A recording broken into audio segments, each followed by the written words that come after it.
My ex-husband told our kids I abandoned them, when he was the one who cheated and left. They'll never know the truth, he smirked at the custody hearing, but I had been recording our phone calls for months. The judge heard everything. The day Diego walked out, he didn't just take his clothes and his pride. He took my children's truth with him. Mommy abandoned us, my 8-year-old daughter Mia whispered when I picked her up for my court-mandated weekend visit. Daddy said you didn't want us anymore. I knelt down, my heart shattering into pieces I'd never be able to count. That's not true, baby. Mommy would never leave you. Then why did you go away? My 6-year-old son Oliver asked, his eyes filled with the kind of confusion that comes from having your world torn apart by adults who are supposed to protect you. I couldn't explain that Daddy had been sleeping with his secretary for 2 years, that I'd found the hotel receipts tucked behind his insurance cards, the love letters hidden in his gym bag, the photos on his phone of them at restaurants I'd never been to, that he'd moved out the day I confronted him, then immediately filed for custody claiming I was an unfit mother who'd driven him away with my instability. The lies started immediately. Within hours of him leaving, my phone buzzed with a text from his lawyer demanding I vacate our home for the children's safety. By morning, he'd frozen our joint accounts and hired a private investigator to follow me, hoping to catch me doing something, anything, that would support his narrative of me being an unstable mother.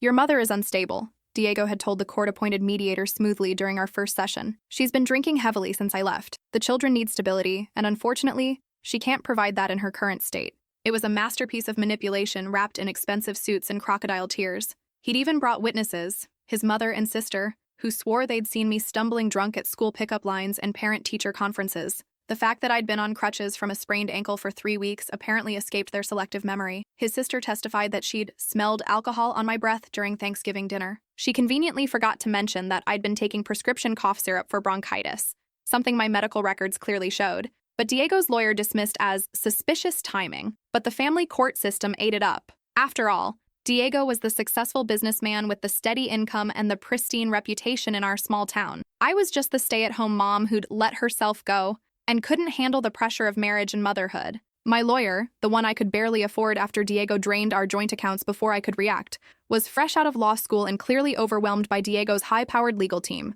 During depositions, Diego's attorney ran circles around her while she fumbled through objections that were consistently overruled. My client has always been the primary caregiver, she'd say weakly, her voice barely audible in the sterile conference room. Staying home doesn't make someone a good parent, Diego's lawyer would respond smoothly, adjusting his expensive tie. In fact, my client has documentation showing that Mrs. Rodriguez frequently left the children with babysitters while she, quote, took long walks to clear her head. Those walks had been my only escape from Diego's escalating emotional abuse during the final months of our marriage. He'd started questioning every decision I made, criticizing how I dressed the kids, monitoring my phone calls with friends, and making me feel like I was losing my mind. But in court, my desperate attempts at self-preservation became evidence of neglect and abandonment. The temporary custody hearing had been a disaster. The judge, a man in his 70s who'd made comments about traditional family values during previous cases, seemed predetermined to believe Diego's version of events. He awarded Diego temporary custody within 20 minutes, granting me only supervised visits on weekends. The custody hearing was scheduled for Friday. I'd already lost temporary custody except for those humiliating supervised weekend visits, where a court-appointed observer watched my every interaction with my own children. Diego's lawyer painted me as an alcoholic who'd driven my husband away with my erratic behavior and inability to maintain a stable home environment. They brought in expert witnesses, a child psychologist who'd never met me but testified about the typical patterns of maternal abandonment, a financial advisor who explained how my reckless spending had forced Diego to take control of the family finances. Even our former neighbor, who testified that she'd heard yelling coming from our house, though she couldn't say who was doing the yelling. During a recess, Diego cornered me in the courthouse hallway, his face twisted with that familiar smirk I'd learned to fear during our marriage, the same expression he'd worn when he'd gaslight me about conversations that never happened, money that mysteriously disappeared, and phone calls from women who were just clients. You should have just signed the papers quietly, he said, his voice low enough that his lawyer couldn't hear from across the hall. Taken your settlement and disappeared like I offered. Now the kids will grow up thinking their mother is a drunk who abandoned them for her own selfish reasons. They'll never know the truth about what really happened here. They deserve to know what kind of man their father really is, I whispered, my hands shaking with a mixture of rage and desperation. He laughed, that cold, calculated sound that used to make me flinch during our worst fights. Prove it. It's your word against mine, and we both know who this court believes. I'm the stable parent with the steady job and the clean reputation. You're the crazy ex-wife who can't let go of the past. He leaned closer, his breath smelling like the expensive cologne he'd started wearing when the affair began. Even if you could prove I cheated, which you can't, Adultery doesn't matter in no-fault divorce states. The only thing that matters is who can provide the better home for the children. And honey, we both know that's not you. What Diego didn't realize was that I'd learned to be strategic during our marriage. When someone spends 3 years systematically convincing you that you're losing your mind, questioning your memory, and making you doubt your own perceptions, you start documenting everything just to prove your own sanity. For the past 3 months, every phone call between us had been recorded using an app my tech-savvy sister had helped me install on my phone. She'd shown me how to activate it automatically whenever his number called, ensuring I never missed a single conversation. Every threat, every lie, every moment of manipulation had been captured in crystal-clear digital audio. Every confession about his affair that he'd made because he thought it was safe, because no one would believe me anyway. Every time he'd bragged about how easy it was to manipulate the legal system. Every cruel laugh when he described how thoroughly he'd destroyed my credibility. I had recordings of him admitting to hiding assets in offshore accounts his lawyer didn't know about, bragging about how his poker buddies would testify to anything he asked them to say, describing in detail how he'd planted evidence of drinking in our house before I moved out, empty wine bottles in my closet, vodka hidden in my car's glove compartment. But the most damaging recordings were the ones where he talked about the children, how he'd convinced them that mommy had abandoned them because she didn't love them anymore, how he'd coached them on what to say if anyone asked about our marriage, how he'd promised them special treats if they remembered to tell the judge that mommy was always sad and sleeping. When court resumed after the recess, my lawyer seemed nervous as she announced that we had additional evidence to present. Diego's attorney immediately objected, claiming it was too late in the proceedings to introduce new materials and that any evidence should have been disclosed during discovery. Your Honor, my lawyer said, finding her confidence for the first time during this entire nightmare, this evidence directly contradicts the petitioner's claims and reveals deliberate deception of this court. Given the serious nature of these revelations, we believe the court needs to hear this before making any permanent custody decisions. The judge, a stern woman in her 60s who'd replaced the previous judge after he'd retired mid-case, had a reputation for thorough investigation and zero tolerance for courtroom games. She allowed the evidence over Diego's attorney's increasingly frantic objections. As the first recording played through the courtroom speakers, Diego's face went from confident to confused to absolutely white. His lawyer frantically scribbled notes, probably calculating how quickly he could distance himself from this disaster without facing his own ethical violations. The courtroom heard Diego coaching our children to lie about me. They heard him admitting to his affair with Rebecca, his secretary, describing how he'd played the system perfectly by making me look unstable while positioning himself as the responsible parent. They heard him laughing about how easy it had been to convince everyone that I was the problem. The beauty of gaslighting, his voice echoed through the silent courtroom, is that once you get someone questioning their own reality, they'll believe anything you tell them. Even the courts eat it up when you present it right. But the most damaging recording was from 2 weeks earlier, when he'd called me drunk and furious because I dared to attend Oliver's soccer game during my supervised visit. The court-appointed supervisor had noted in her report that I'd been appropriately engaged and that the children had seemed happy to see me, which had apparently enraged Diego. "You think you can just show up and play happy mother?" He'd slurred into the phone, his words thick with alcohol and rage. "I've already won this thing, you stupid bitch. I've got the kids so confused they'll never want to live with you again. And even if they did, I've got enough manufactured dirt on you to keep them away forever." "What do you mean, manufactured?" I'd asked, knowing I was recording and praying he'd keep talking. "You want to know how easy it is to destroy someone's credibility?" He'd laughed, the sound sharp and cruel. "I've got photos of prescription pill bottles in your medicine cabinet that I took out of context. I've got witnesses who'll swear they saw you drinking at school events, even though it was just sparkling cider. I've even got my mother ready to testify that you hit the kids, which is complete bullshit. But by the time anyone figures that out, they'll be old enough to choose for themselves, and they'll choose me." The silence in the courtroom was deafening when that recording ended. You could hear people shifting in their seats, the scratch of the court reporter's fingers on her machine, the hum of the air conditioning. Even the bailiff, who'd probably seen everything in his 20 years on the job, looked stunned.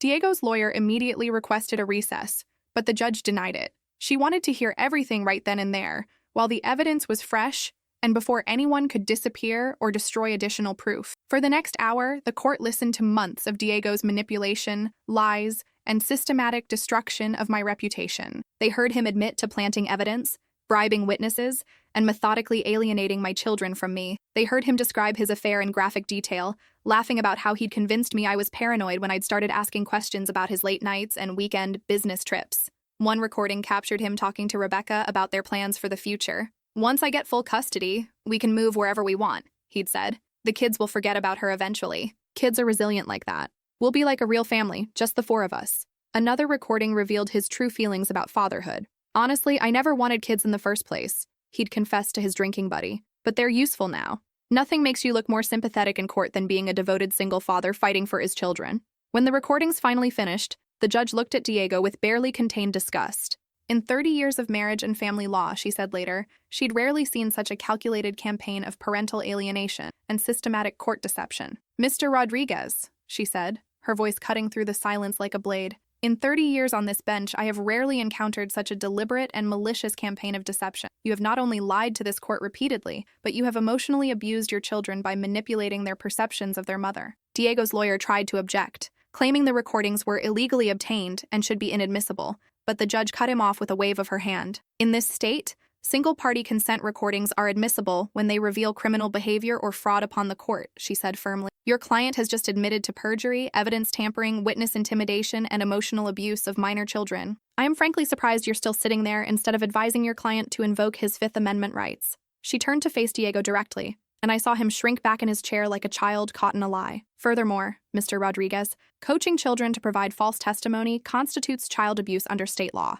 Systematically alienating children from a fit parent is considered psychological abuse. The room seemed to spin as I realized what was happening. After months of being painted as unstable, unfit, and abandoning, the truth was finally coming out. After months of being treated like a dangerous stranger to my own children, justice was finally being served. The judge continued, her voice growing more stern with each word. I'm ordering an immediate psychological evaluation for both children to assess the extent of the emotional damage from this manipulation.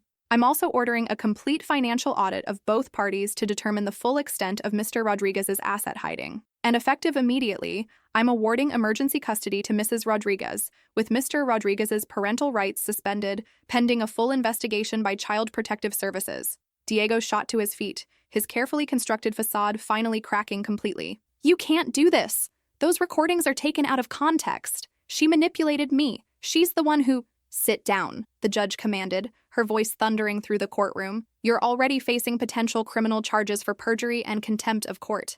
I strongly suggest you stop talking and seriously consider hiring a criminal defense attorney. As the bailiff approached Diego, who was now frantically whispering with his lawyer and threatening to appeal everything, I felt something I hadn't experienced in years. Vindication. Not just the satisfaction of being proven right, but the profound relief of knowing that my children would finally learn the truth. That evening, when I picked up Mia and Oliver from Diego's house under police supervision, they clung to me with desperate confusion. They'd been told that Daddy was in trouble and that they'd be staying with Mommy for a while, but they didn't understand what had happened or why everything was changing so suddenly. Daddy said you tricked the judge, Mia whispered as we drove to my small apartment, the one I'd barely been able to afford during the separation. No, sweetheart, I said gently, glancing at her in the rearview mirror. Daddy was the one who wasn't telling the truth. But we're going to work through this together, okay? It's going to take time, but I'm never going anywhere again. The next few months were a blur of therapy sessions, court hearings, and slowly rebuilding trust with my children. Dr. Martinez, the child psychologist appointed by the court, explained that children who've been manipulated in custody disputes often experience something similar to Stockholm Syndrome. They begin to believe and defend the lies they've been told, even when those lies hurt them. Your children have been systematically taught to distrust their own memories and feelings, she explained during one of our sessions. They've been told that loving you is betraying their father. It's going to take time and patience to help them understand that they can love both parents without feeling guilty, and that none of this confusion is their fault. 3 months later, after extensive therapy for all of us, the children began to understand what had really happened. The process was heartbreaking, watching them realize that the father they'd trusted had been lying to them, manipulating them, using them as weapons against me. But it was also beautiful to see their natural love for me resurface as the artificial barriers Diego had constructed began to crumble. Diego was charged with multiple counts of perjury, contempt of court, and child endangerment. His business reputation crumbled when the recordings were leaked to local media. Not by me, but by a court clerk who was horrified by what she'd heard. The man who'd once been respected as a successful businessman and devoted father was now known throughout our community as someone who'd psychologically abused his children for personal gain. His relationship with Rebecca fell apart within weeks.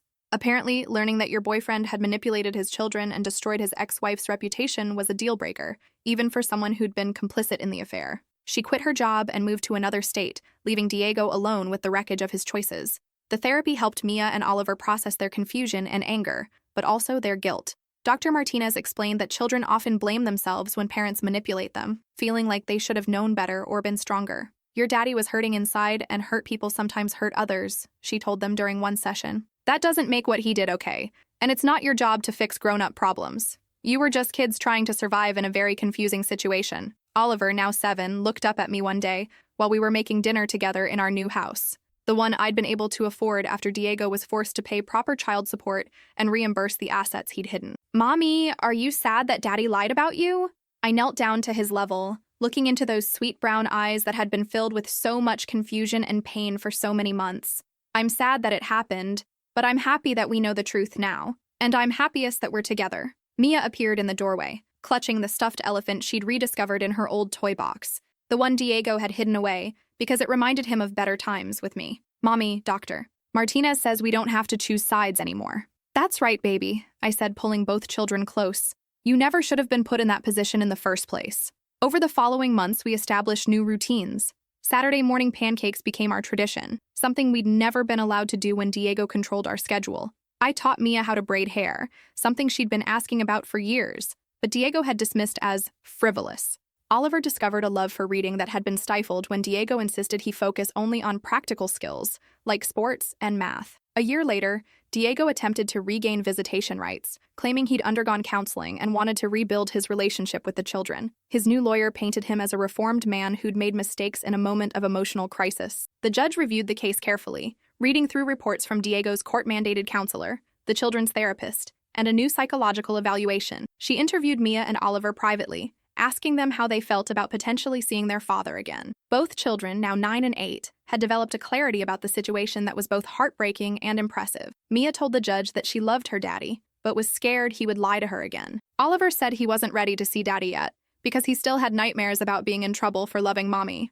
Mr. Rodriguez has shown no genuine remorse for his actions, and no understanding of the psychological damage he inflicted on his children, the judge ruled. His counseling reports indicate he continues to minimize his behavior and blame external factors for his choices. Until he can demonstrate meaningful rehabilitation, accountability, and a genuine understanding of the harm he caused, he poses a continued threat to these children's emotional well-being. Diego's parental rights remained terminated. Today, Mia is 11 and Oliver is 9. They're thriving in school, in therapy, and in life. Mia has developed a passion for debate team. She says she wants to be a lawyer, to help other kids whose parents lie about them. Oliver has discovered he's gifted at storytelling and wants to write books about families who overcome difficult situations. They still ask difficult questions sometimes. Oliver wanted to know why Daddy chose Rebecca over our family. Mia wondered if she'd done something wrong that made Daddy want to hurt me. Each question breaks my heart a little, but Dr. Martinez has taught me how to answer honestly while protecting their emotional development. Sometimes adults make choices that hurt the people they're supposed to love. I explain. That's not because of anything you did wrong. It's because Daddy was dealing with problems inside himself that he didn't know how to handle properly. The recordings that saved us are locked in a safe deposit box, along with all the legal documents from our case. I hope my children never need to hear them, but if they ever question what really happened, if Diego ever tries to rewrite history again, the truth will be waiting for them. My sister visits often now, proud that her tech expertise helped save our family. She's teaching me a basic coding, something that fills me with joy because Diego always said computers were too complicated for girls. Watching my daughter's confidence grow as she masters new skills is like watching a flower bloom after a long winter. Sometimes people in our small town ask me how I had the presence of mind to record everything during such a traumatic time. The answer is simple. When someone spends years systematically convincing you that you're losing your mind, questioning your memory, and making you doubt your own perceptions, you learn to document reality. It becomes a survival mechanism. It's the only way to prove, to yourself and to others, that your version of events actually happened. The financial audit revealed that Diego had hidden over $300,000 in assets, money that should have been part of our marital estate. The court ordered him to pay back child support, reimburse my legal fees, and provide a substantial settlement that allowed me to buy our new house and establish college funds for both children. His business never recovered from the scandal. Word spreads quickly in small towns, and clients don't want to work with someone who's been exposed as a manipulator and liar. He was forced to sell his company and take a job with a firm in another state, a significant step down from the prestigious position he'd once held. Rebecca, his former secretary and affair partner, had indeed moved away shortly after the trial. I heard through mutual acquaintances that she'd been horrified to learn the extent of his manipulation, claiming she'd thought our marriage was already over when their relationship began. Whether that was true or not didn't matter to me anymore. I'd moved beyond anger into acceptance and healing. Diego now works at a different company in a different city, living in a small apartment instead of the sprawling house we'd once shared. The last I heard, he was dating someone new, a woman with no children of her own. I found myself hoping she was documenting their conversations too, just in case. But mostly, I don't think about Diego anymore. My focus is entirely on my children and our future together. We're planning a trip to Disney World for Oliver's 10th birthday, something Diego had always said was a waste of money. Mia wants to take photography classes this summer. Oliver is excited about joining the school's creative writing club. These are the moments that matter. Helping with homework at the kitchen table, laughing at silly movies on Saturday nights, listening to their dreams and fears without judgment. These are the moments Diego stole from us with his lies and manipulation. These are the moments we're reclaiming one day at a time. 6 months ago, Oliver came home from school upset because a classmate had said something about divorce being bad for kids. He asked me if he and Mia were damaged because their parents weren't together anymore. You know what's bad for kids? I told him, pulling him onto my lap. Having parents who lie to them, who use them as weapons against each other, who teach them that love comes with conditions. What's good for kids is having at least one parent who tells them the truth, who protects them, and who loves them unconditionally. You and Mia have that. He thought about this for a moment, then nodded. Daddy used to say mean things about you, but they weren't true, were they? No, sweetheart, they weren't true. I'm glad we know the real story now, he said, hugging me tight. Me too, I thought. Me too. The healing process isn't linear. Some days are harder than others. Mia still has occasional nightmares about being taken away from me. Oliver sometimes asks if Daddy might come back and lie to them again, but overall, they're becoming the children they were always meant to be. Curious, creative, confident kids who know they're loved unconditionally. Dr. Martinez says that children who survive parental alienation often develop unusual resilience and empathy. They learn early that things aren't always what they seem, that truth matters, and that love shouldn't come with manipulation. In some ways, this terrible experience has given my children tools they'll use for the rest of their lives. Last week, Mia asked if she could write a letter to other kids going through custody battles. She wanted them to know that even when adults lie to them, even when everything feels confusing and scary, the truth will eventually come out. She wanted them to know that it's okay to love both parents while still recognizing when one of them is doing something wrong. Can we put it on the internet so kids everywhere can read it? She asked. Maybe when you're a little older, I said. But I think that's a wonderful idea. That night, I found myself thinking about all the other families going through what we'd experienced. How many mothers were being painted as unstable or abandoning? How many children were being manipulated into taking sides? How many fathers were using the court system as a weapon, rather than focusing on what was best for their kids? The recordings that saved us weren't just evidence of Diego's lies. They were proof that the truth has power, even when it feels like the whole world is against you. They were proof that documentation matters, that believing in your own reality matters, and that sometimes the system does work when you give it the right information. I still have moments of anger about the time we lost, the trauma my children endured, the reputation I had to rebuild. But mostly, I feel grateful. Grateful that I trusted my instincts enough to start recording. Grateful for a judge who was willing to listen. Grateful for my sister's technical help and Dr. Martinez's guidance. Grateful that my children were young enough to heal from this experience, rather than carry it into adulthood as permanent damage. The most important lesson I learned is that truth doesn't always win immediately, but it has staying power. Lies require constant maintenance. You have to keep track of what you said to whom. You have to recruit others to support your version of reality. You have to silence those who might contradict you. Truth just exists. It waits. And when the right moment comes, when someone is finally ready to listen, truth speaks for itself. 3 years have passed since that day in court. My children are thriving. They're in therapy, but it's no longer crisis management. It's growth and understanding. They know their story now, the real one, and they know they can trust me to tell them the truth, even when it's complicated or painful. Sometimes I wonder what would have happened if I hadn't started recording. Would Diego have gotten away with it? Would my children have grown up believing I'd abandoned them?